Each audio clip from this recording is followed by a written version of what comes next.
You're watching Next Pitch, the student-athlete playbook for parents raising tomorrow's athletes.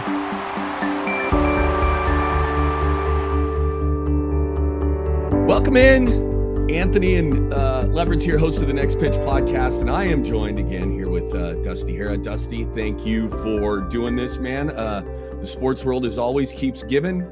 I hope you had a great weekend. You have safe travels back and forth? It was long and short. It was a long weekend and a really short weekend, too. It was a quick trip to Rutgers for... Where do you fly into? Newark, New Jersey, and then it's like a 25, 30-minute bus ride to Rutgers after that. But you get in really late at night, had dinner at like 10 p.m. Eastern time, because everybody's staying on their West Coast clocks when you go and you have a night game on the East Coast. Then it was, you're driving in late. It's nothing. You're looking at nothing. Yeah. I have no idea really what New Jersey looks like. I've been there. Woke up. I've done that. And then it's go to the stadium. Yep. 6:30 Eastern kick. Game gets over. 30-minute bus ride. Get home at like 4:15 in the morning.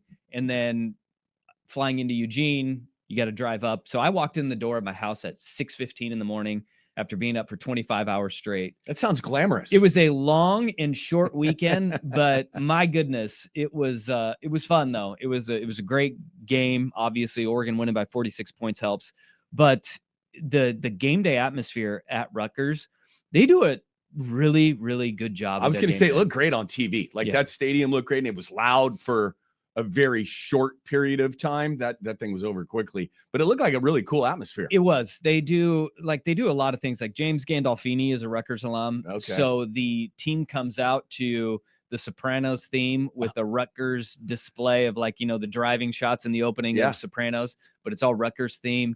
And then they bring out a knight on a white horse, rides down the tunnel. All the lights, they turn the lights off more than any stadium I've ever been in, and they just turn the red lights on. They do a really good job. It sounds like a nightclub for most of the time. Like I thought I was down on the Jersey Shore fist pumping. And for Saturday night games, they do Saturday Night Live, but KNIGHT for the Scarlet Knights.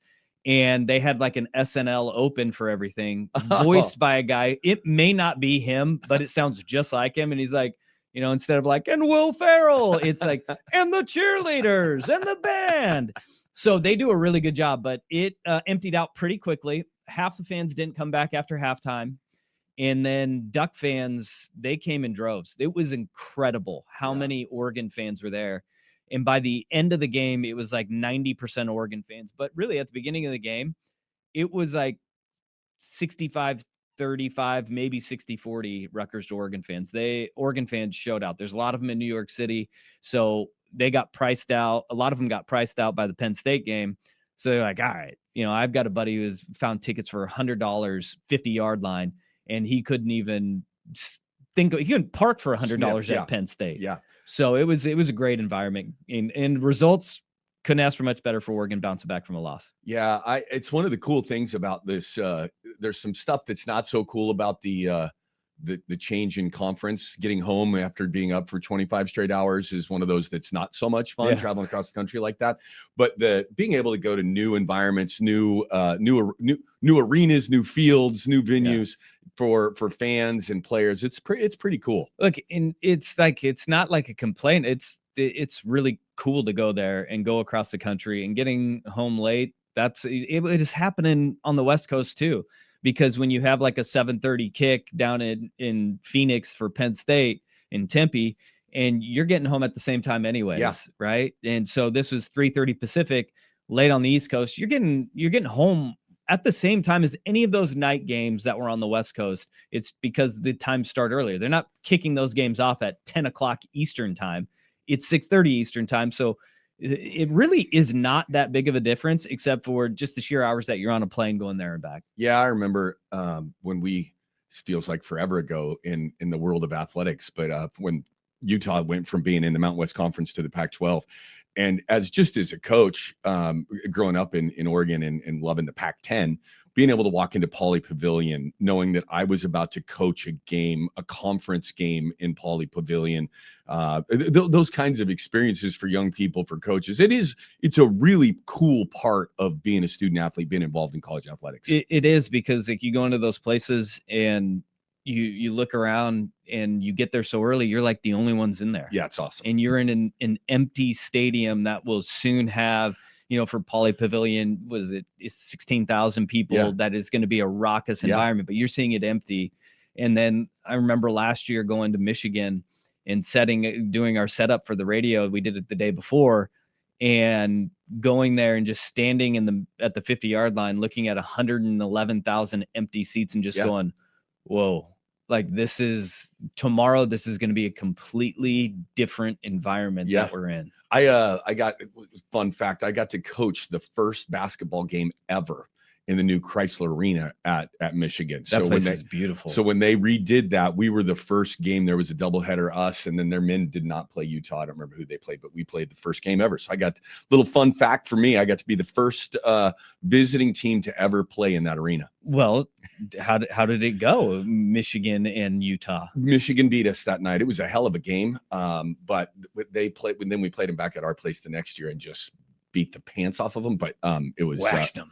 We did. So all right. So what else happening in the Big Ten, man? The USC fans are losing their minds about what's going on with them.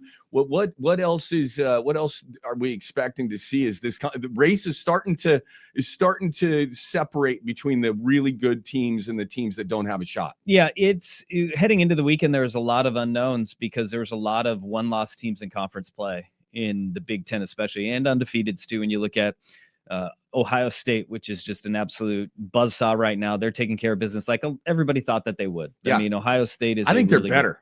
They are a really good football team. Yeah. I don't know if they're better or not, right? Like and that's the thing, is because we're still in October, and we saw the October Ohio State team from a year ago was not the same team that we saw in December and January for the college football playoff. But they look the part right now. And Julian's saying they got a young quarterback who is really starting to spin it, find his own. I watched him in high school. That dude can play. He's a baller. He can play. He is a baller. And Indiana is continuing to do what they have done through now 2 straight regular seasons. They are an impressive football team, and they definitely are unequivocally better than what they were a year ago. Yeah. But it's hard with Ohio State because you look at it and you say, well, national champion. I don't know if they're better or not. We'll find out. And I think we'll find out maybe Thanksgiving weekend when they play Michigan. You see if they can exercise all of the demons in Columbus.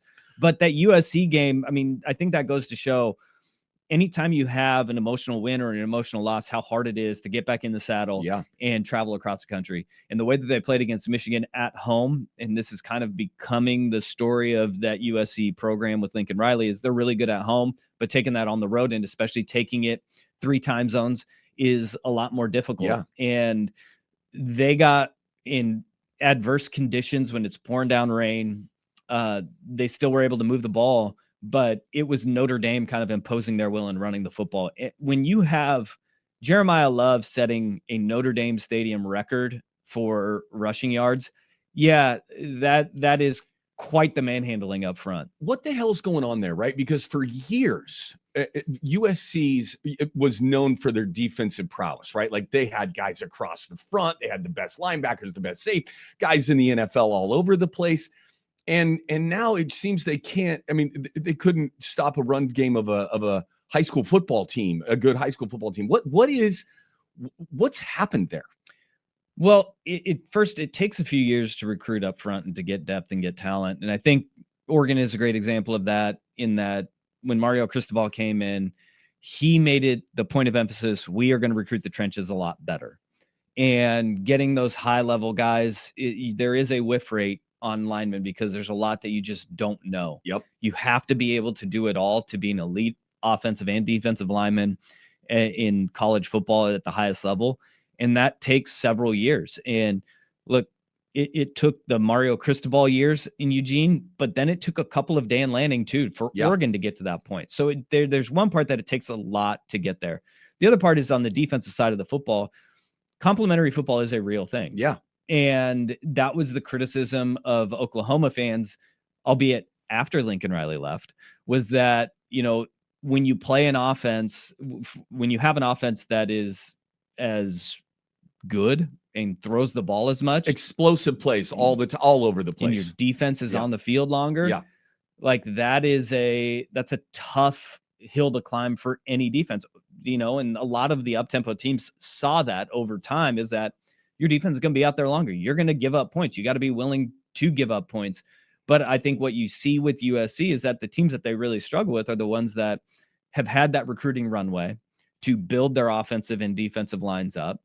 And then those teams have the ability to lean on USC, which is getting better talent in there. They're just not there yet. I think it makes what Curt Cignetti's done at Indiana even more remarkable, because that's the outlier, right? The transfer portal's a real thing, and you can turn over a roster, but building something that looks like that does not happen it shouldn't be able to happen in one season. He did it in one season. I mean, they're even better this year with those guys being there a second year.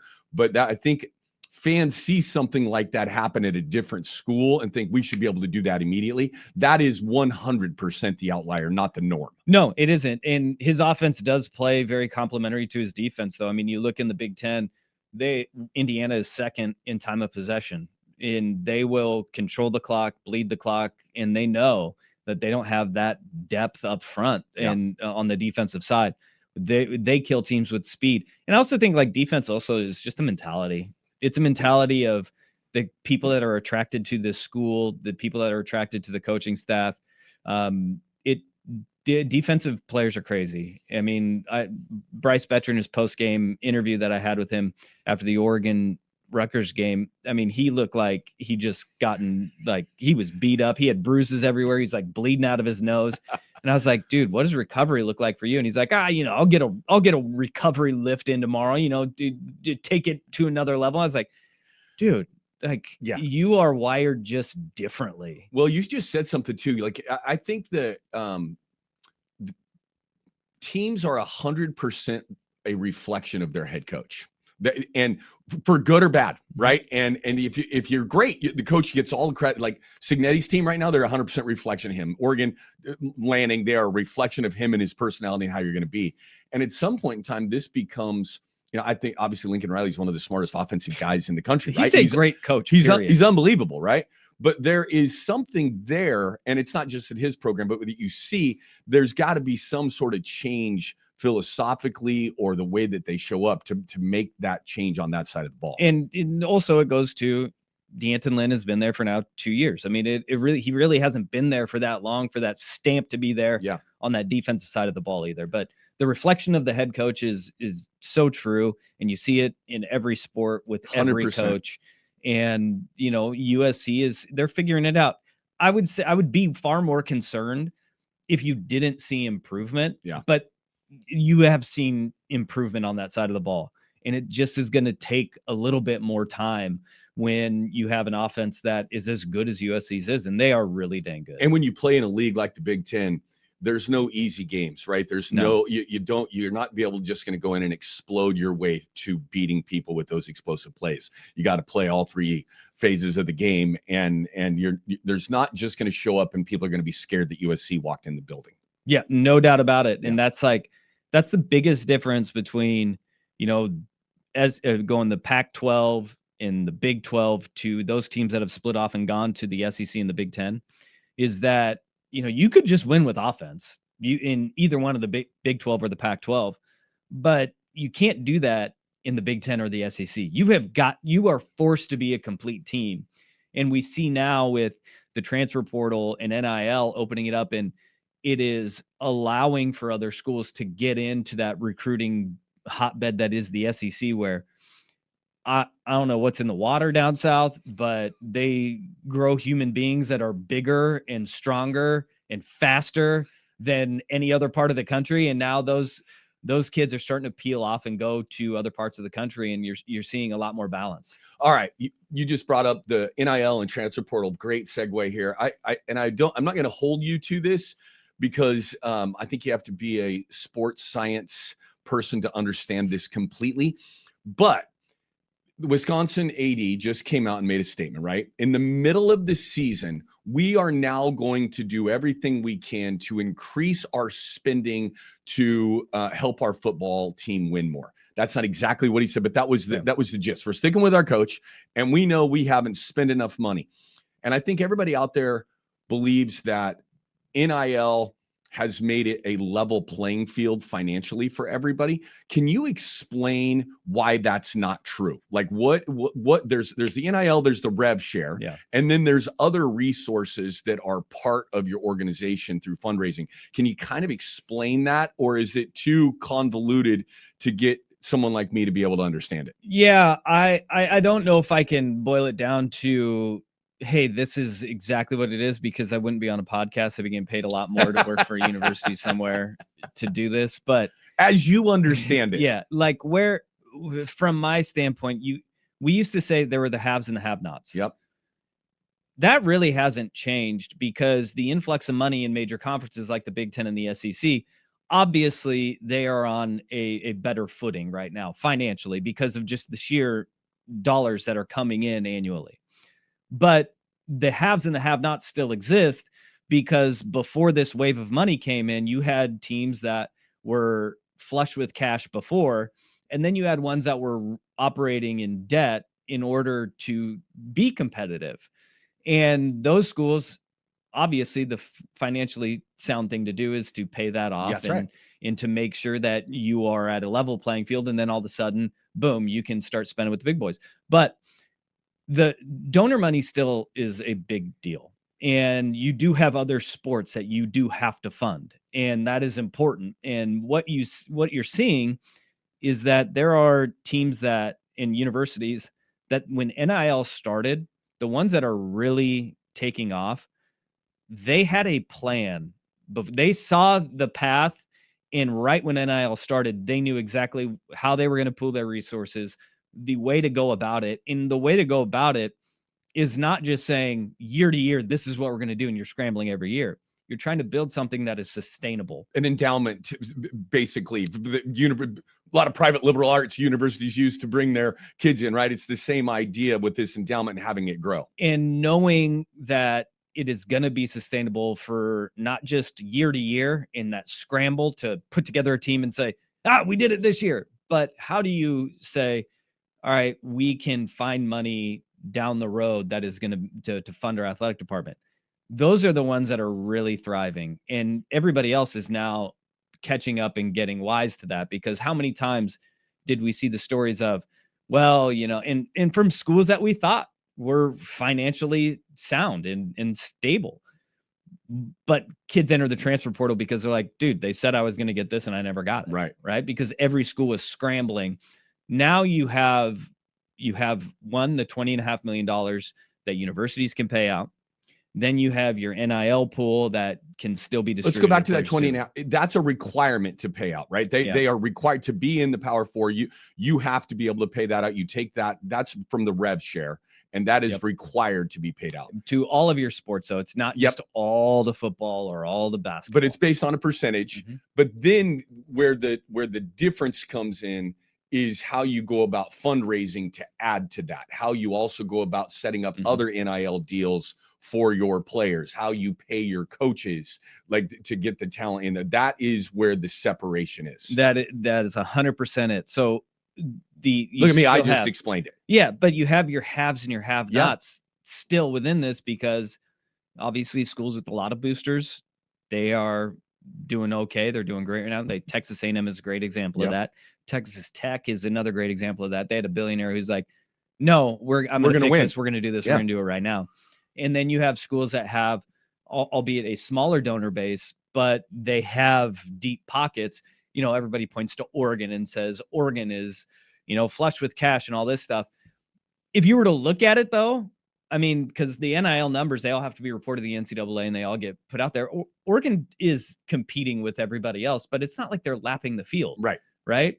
It is that they have that. They're doing it the right way. They are organized and they are well organized and they have a plan when you go. And that's the thing. You have to have this cohesiveness between the direction of the the program, whether it's football, basketball, baseball, softball, whatever, and how that is going to work with their NIL pool of money that they're going to try to create and generate.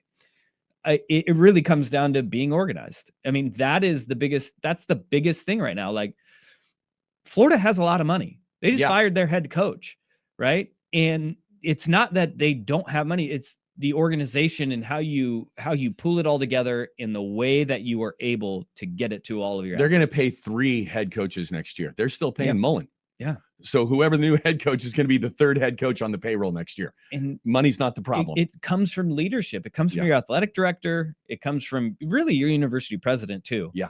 And knowing and understanding that athletics is the front door to your university. You have to have a good AD who understands the landscape, which not a lot do because it's changed so dramatically over the last 5 years. So you have to have somebody that is adaptable to it. And then you have to hire the right coaches. And in doing all of that, the leadership is so important because if you have too many cooks in the kitchen and everybody starts the infighting, heck, last week, I'd never heard this term before, but there was the reports of Billy Napier was pre-fired from Florida. Like that is a wild thing to hear and to talk about, but it's like win or lose. Yeah, he's still going to be out. And it's like, okay, that is a lot of cooks in the kitchen. If somebody has this information and it gets out to the public, is right? Pre-fired a word? Is it hyphenated? Is it what kind of word is pre-fired? I don't know. In the dictionary? I got to check it out. We just saw it this past week though. And when I read that, I was like, this is a thing. Like, this is what we're doing now. But it really does. It comes down to your leadership and organization of everything from the in-house to the out of building stuff, which is your NIL. And the schools that are winning at a high level, they've got it all dialed in, man. And it's an uncertain landscape to be in, but those universities that are doing it well, they're thriving not just on the football field, but really all of their sports too. Yeah, and I think the ones that are doing it well identified earlier than others that this is a business. Yeah. And we have to run it like a high level Fortune 500, Fortune 100 company. And if you don't do that with the kind of money that you're talking about, that lack of organization is going to show up in your product very quickly. Well, absolutely. And when you talk about leadership and having direction and making sure the important people are taken care of, look at Ohio State last year and what happened with Ohio State. Ohio State goes to Autzen Stadium in Eugene, they lose.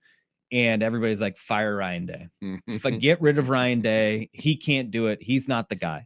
Then they go down and they lose to Michigan at the end of the year. And everybody's like, no, now we really want to get him We can fired. hear the chants from here. Yeah. Yeah. And it was like, no, this guy's no good. He can't get it done. They enter the college football playoff and everybody's like, Tennessee's going to roll Ohio State in the first round. Yep. And that's going to be Ryan Day's last day.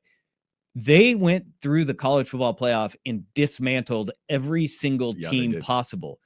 And you heard all of the people on message boards and on social media saying, Ryan Day, no.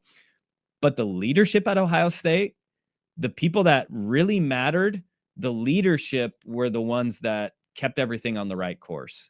And they end up winning a national championship. And now they might be better than they were even last year. Yeah. That is a sign of solid leadership, and Ohio State's got it. Well, let's segue. You talked about the have and the have-nots within the top conferences, right? There's clearly a line demarcation within the leagues. Then there's this line from the Power Four to others, right? And we live in the Pacific Northwest, and Oregon State right now is definitely a have-not, right? Leadership there seems to be in disarray, would be a kind way to put it. And we're hearing Ed Orgeron chants here in the Northwest for the head football coach at Oregon State. And I don't know this to be 100% true, but I think Orgeron was in the NIL era before the NIL era was legal. At least that's the accusations that are out there. If for a program like that, right, that is really at your best, if you get great players, they're going to transfer, right? You just don't have the money to compete, but you still have to win and provide a product and put something great on the field for your boosters, for your fans. Is someone like that personality the right kind of fit for a school like that? Or is it should a place like that be looking for young, smart coaches that probably are going to be just like the players, aren't going to be there for long, going to get identified if they do a great job, that they're going to get move up? What's your perception on that? Oregon State is they are in a unique position. Them and Washington State are truly unique to anybody else in the world of college football, because the conference around them completely just dissolved, and they were on the outside looking in. And I feel for the Beavs and the Cougs both, but at the same time, you are now finding the Pac-12 is going to survive. They're going to have enough teams, and they are going to be, for the first time really ever, going into a conference where they have just as much, if not more money than the schools that they are going to be competing against, because each school did get $100 million in a parachute when the Pac-12 left, when everybody else in the Pac-12 left them, I should say. But I think when you are a school at that level, Ed Orgeron is a guy who's national championship winning coach. He was known as a really good recruiter, whether it was at Ole Miss, LSU, or at USC. But he was recruiting the highest of talent, and that's not going to be the case at Oregon State. And it never has been, no. Even when they were in a Power 5 conference in the Pac-12. But I think that he is a name, and having a guy say he's interested in a job like that, that's always a good thing. That's never a bad thing when you have a national championship winning coach saying, I don't want to get back into coaching. Sure, I know what Oregon State is, and there is a ring to Orgeron State. Yeah. But I think that when you are in the position that Oregon State is, in the landscape of college football, the way that it is, you got to find a person who is going to lead that program that is one, hungry and has a lot to prove. Yeah. And you can't be afraid that coach is going to leave you. And nobody wants to hear that. Nobody wants to hear that. But the reality of it is that the carousel in all of college football, it's always moving. It's always moving. And if you look at it, like even taking, Oregon or Washington, for example, like Washington goes and plays for national title, and their coach goes and he goes to Alabama. Yeah. Right. He's a hell of a football coach. He's a hell of a football coach. And that stung everybody up at UW. Yeah. It had people scared at Oregon when Dan Lanning's name was put into that conversation by people who said that he was in Alabama when he was watching The Bourne Identity with his son on the couch in his house. It's a great story, right? By the way. but even the programs that are the haves, they go through this too. And you can't be afraid of hiring the best person for your university and where you are as a program, with the idea that he may leave. Yeah. If you hire a guy who's so good that he leaves, then you can hire the next person is going to be walking into a better situation than the first guy did. And you got to continue to try and build that and move that forward. And so for Oregon State, I think the answer is a young coach who's really dang good, who understands the landscape of the transfer portal and NIL, because Coach O, he hasn't lived in that world. He hasn't coached in that world yet. And so I think if you go down there and you say, young coach, hungry, may leave us in a few years, you got to be okay with that, because that's what the players are going to do too in this landscape. And I don't think that's a bad thing. If anything, it's a sign that you're doing things right. If they are so good that the truly elite programs, and look, every 5-6 years, if you're making a run at a college football playoff, that is good for any program outside of maybe 5 or 6 in all of college football. That's right. All of college football. And you can position yourself to be in that. And I think that is success. How do you become relevant? And you got to win to be relevant, right? Yep. Like that's having a guy's name like Orgeron's name will get you relevant for a day for people to talk about it, but you got to be relevant on a regular basis. And you said something that people don't understand this, that don't live in the world. You said that the athletics is the front porch to the university. And when your football team and your basketball teams are doing well and are on TV, it helps enrollment. It helps admissions. It helps applications go through the roof, and donors want to give more money, not just to the football program, but to the science department, the engineering department.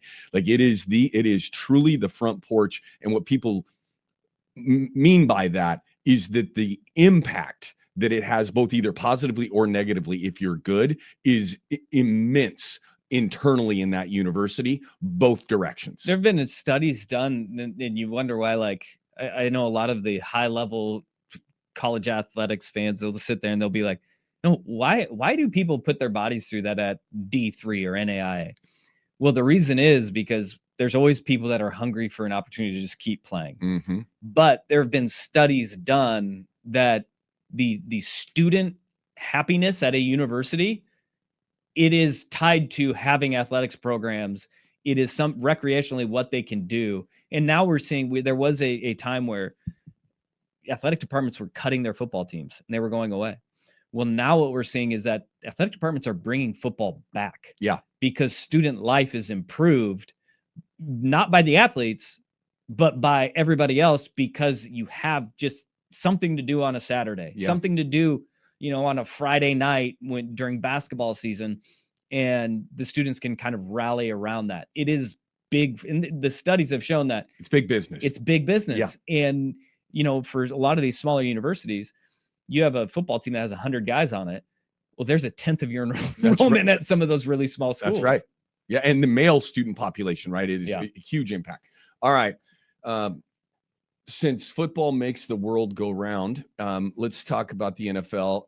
What an incredible weekend of football, both collegiately and in the NFL. And one of the things I really believe is early in a season, whether it's basketball, football, it doesn't matter what the sport is, that the team that has the best players normally wins, right? Early in the year, you don't have film out yet. People don't know your tendencies. You don't have injuries yet. Like, everybody's pretty equal physically.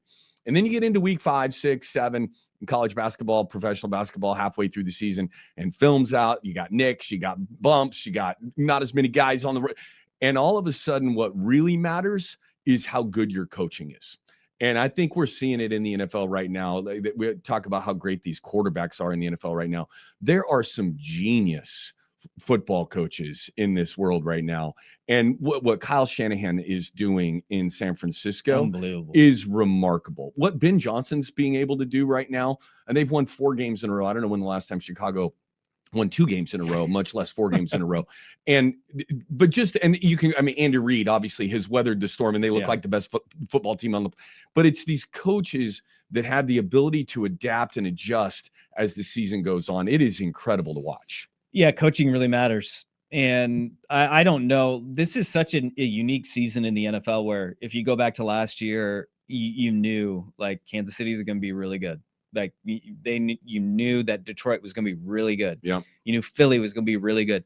Right now, like, I don't know if a single person in the world said the team with the best record through the first 7 weeks of the NFL was going to be the Indianapolis Colts with Daniel Jones as their starting quarterback. It's a great example of coaching, though. Not that Brian Daboll isn't awesome. A good football coach. He's doing a great job with Jackson Dart right now, right? They're 2-5, but he's doing a good job with them. What Daniel Jones has been able to do under Steichen and resurrect his career is remarkable. And like last year, you can go down the list and you can say, all right, you got, 15-2, 14-3.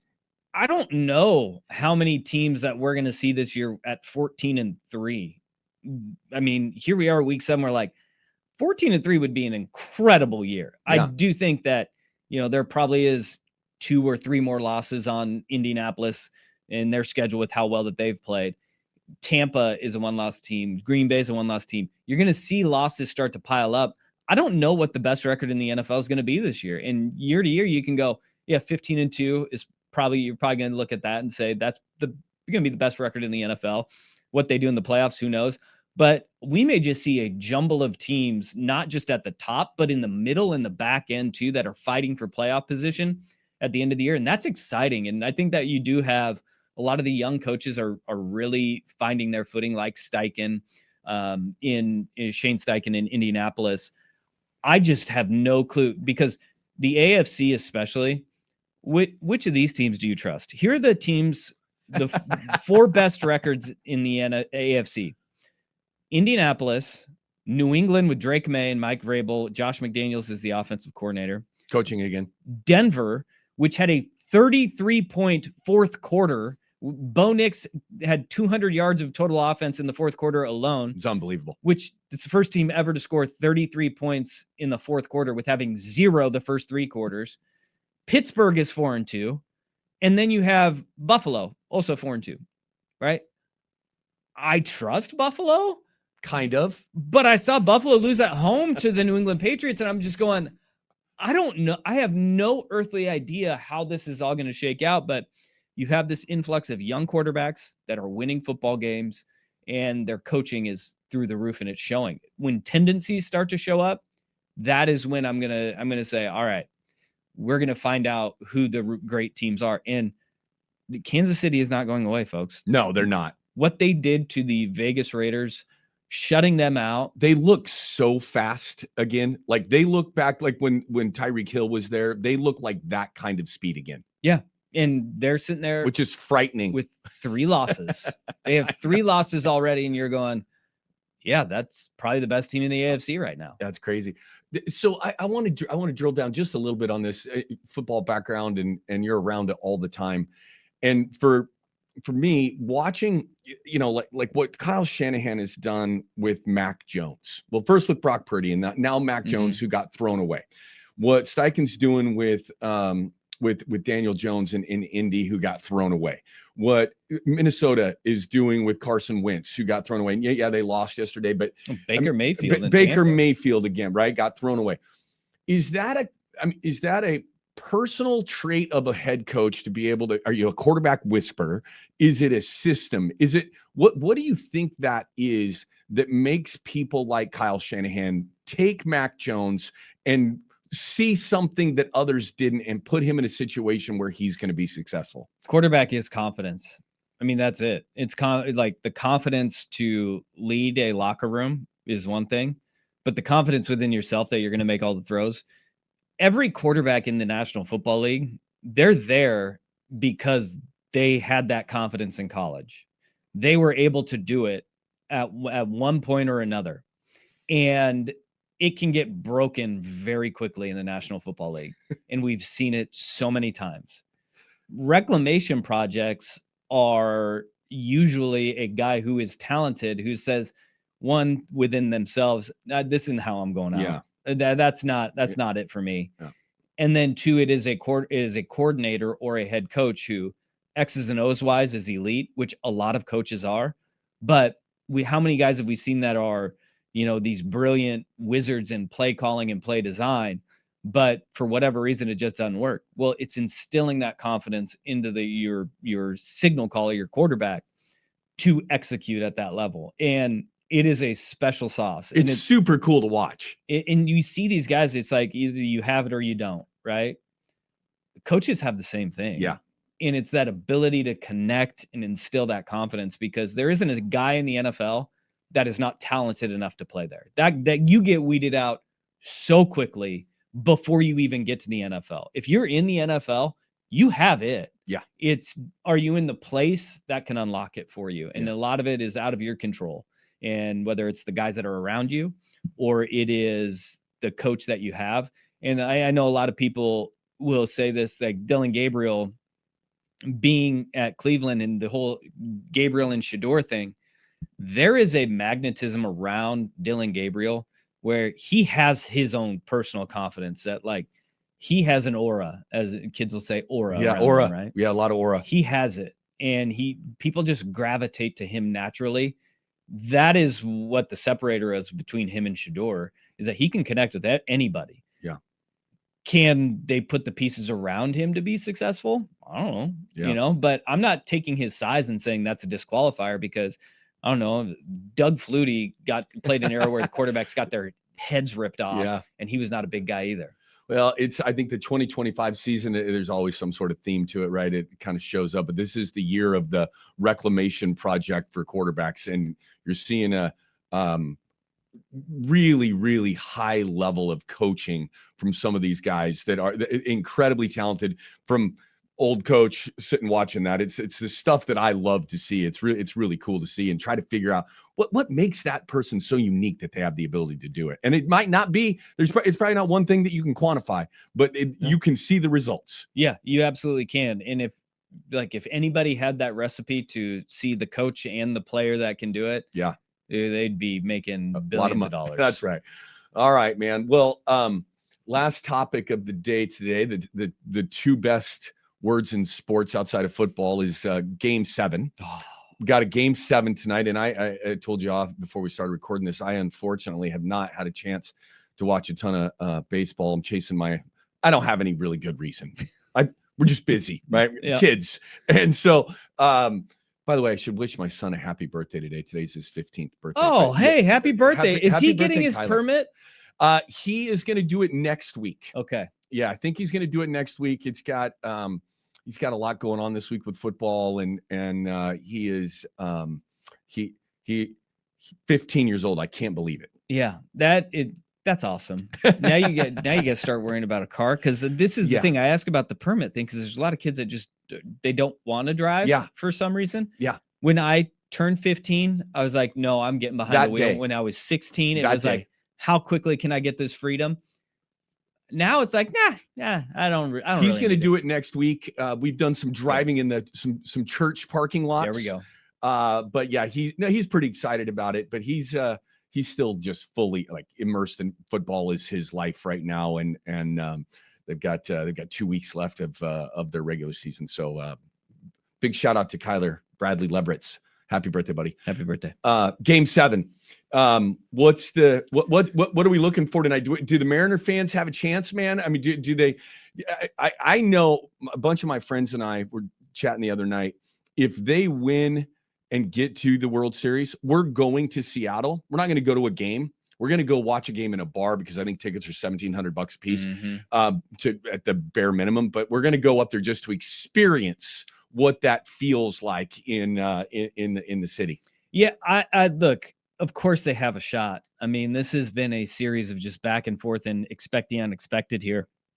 But I think the most surprising part for Mariner fans is that the two guys that your young aces that you've hitched your wagon to for a couple of years now, in Logan Gilbert and George Kirby, they've gotten roughed up by this Blue Jays lineup. In Game 3, George Kirby was on the hill, and he had a rough go of it, and that was the 13-4, just doors blown off the Mariners in T-Mobile Park, and the dejected nature of Mariners fans. It was like, we got this, Logan Gilbert gets touched up last night in Game 6, and now you got Kirby on the hill, who is 0-1 with a 7 ERA, which is unfamiliar territory, and going up against Shane Bieber, who the Mariners have had his number in the regular season, but he looked pretty dang good in Game 3 in Seattle. But they didn't just completely unload the bullpen last night. If George Kirby can come out and be dialed in, the Mariners are absolutely going to have a chance in this game.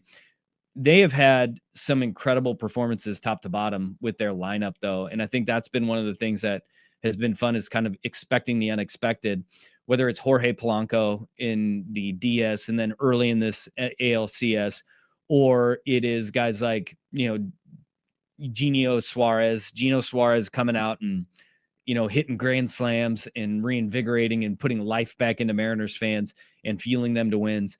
Like, this is going to be like you lean on your guys, Cal Raleigh, Randy Rosarina. Those guys have got Julio Rodriguez. Somebody's got to make a big play. Got to come up huge. Yeah. But you're pitching, and the two guys that you're like, dude, Logan Gilbert, George Kirby, dialed. Gonna be money for us. They haven't been that so far in this series, and you get Kirby on the hill tonight. And I think you got Brian Wu in the ability for him to come out of the bullpen tonight as well. It's going to be fun. There's nothing more exciting than a Game 7, but for Seattle to get to a World Series, it would just be electric. How cool, West Coast, like a full West Coast series too. Dodgers and the Mariners both playing from the West Coast. It'd be freaking amazing. People on the East Coast would be crying, and good. Let them cry a little bit. I really don't care. All my friends on the East Coast, you can cry all you want. I had to hear about how great the Subway Series was, and I'm just like, yeah, okay. The West Coast series would be great, and the ratings in the United States they're still going to be good, and ratings have been up because it's been exciting baseball. Yeah. But if it's Mariners and Dodgers, it's like, that is the Japan series, if we're being honest, right? Yeah. With Ohtani and Yamamoto on the Dodgers right now, and the Mariners for decades being like kind of Japan's team. because of guys like Ichiro. Hell, the team was owned by Nintendo for a long time, right? They have, there's going to be electricity around that series all the way across the Pacific Ocean in Japan, just because of the teams, the brands, and the players that have meant so much to that country too. I'd be pumped for all West Coast series, and it'd be awesome baseball too. But the Dodgers turns out, if you pay $100 million to every pitcher and you have like a $700 million, turns out money can buy you a really, really good roster in baseball. Yeah, and the best player probably ever to walk the planet in Shohei Ohtani, who 3 home runs and 10 strikeouts in a game. Dude, it's unbelievable. I used to be a huge baseball fan. As you get older and you have kids, it's harder to follow everything. When he's on TV, it's must-see TV. Yeah. Like, no matter what he's doing, something cool is going to happen when that guy gets on a baseball field. This is a stat that I saw about Ohtani and just what he did the other night. So everybody touts Babe Ruth being the guy who pitcher, home run hitter, electric, right? We're not even going to talk about the fact that the eras are a little bit different here. No. But Ohtani had a 3 home run game while pitching and was lights out. This is from Hembo from ESPN. Okay. Babe Ruth went 1-10 at the plate in 3 postseason games that he pitched. Okay. Ohtani hit 3 home runs.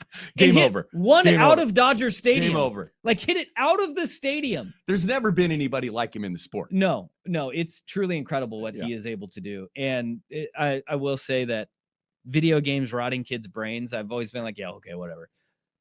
I go, Ohtani hit that out of the stadium. He's like, my son goes, how far did he hit it? He's 8, so he plays like MLB The Show. And I was like, 469 feet. He goes, that's not that far. I'm like, 469? Are you kidding me? He hits 500-foot dingers on a regular basis. On the video game, I'm like, dude, maybe we need to stop playing on rookie and we need to bump this up to all-star MVP, because 469 feet is a long home run, pal. I can't even see that far anymore. That's no. Well, next week we'll know for sure who's in, and we'll have a conversation about the World Series. We'll be talking World Series. It's a great time. Great time for baseball. All right, Dusty, man, that 47 minutes and 7 seconds just flew by, man. That was awesome. What do you got for me this week? Question of the week. What do you got? Well, it kind of piggybacks off of the World Series potential for the Mariners. Which fan base is down the worst in all of sports right now? So I understand we were talking beforehand how if the Mariners lose tonight, hopefully that doesn't happen, but if they do, that they have a chance to be. But I'm going to go a completely different direction. I think ACC fans in general and North Carolina fans specifically.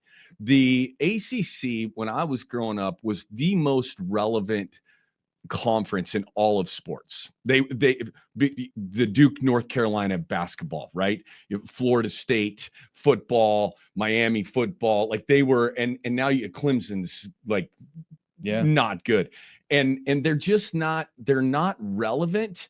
And that cannot feel good to that fan base. The North Carolina thing, never been great in football, but there was this hope, that, it's a great university. They were huge. I mean, Michael Jordan went to school there, for God's sake, right? Like they've got a few players come through that place. Lawrence Taylor. Yeah. I mean, they've had some unbelievable talent, and now they're just, the only relevance they get is Bill Belichick and his girlfriend is what we're talking about with the ACC. It's the biggest story in the ACC is whether or not she's allowed on campus or not.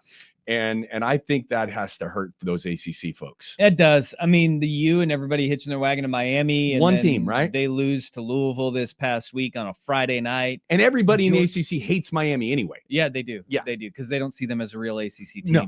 And then I think it's a great story. Georgia Tech, they're 7-0, but everybody's like, they're Georgia Tech. Georgia Tech. Yeah. We don't trust them anymore. But Brent Key's got a fun team. Yeah.